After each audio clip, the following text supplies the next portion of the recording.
তরমুজের বংশবিস্তার সাধারণত বীজ দ্বারাই করা হয়ে থাকে। এই তরমুজকে অনেকে নাম দিয়েছে বারোমাসি তরমুজ।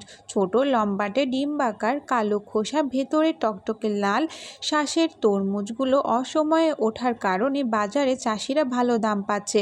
কোনো স্থানে হলুদ রঙের খোসা অমৌসুমি তরমুজও চাষ হচ্ছে। এছাড়াও ছোট আকারে বারোমাসি তরমুজের বেশ কয়েকটি জাতের বীজ এই দেশে এখন পাওয়া যাচ্ছে। এসব জাতের মধ্যে উল্লেখযোগ্য হলো blackberry, black Prince, black box, jasmine 1, jasmine 2, jasmine 3 ইত্যাদি। এইসব জাত বছরে যে কোনো সময় চাষ করা যাচ্ছে।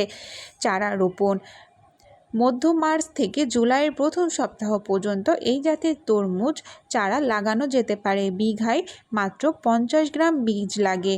বিঘায় 1400টি চারা লাগে। আরও বিস্তার জানতে হলে আমাদের চ্যানেল থেকে ঘুরে আসুন।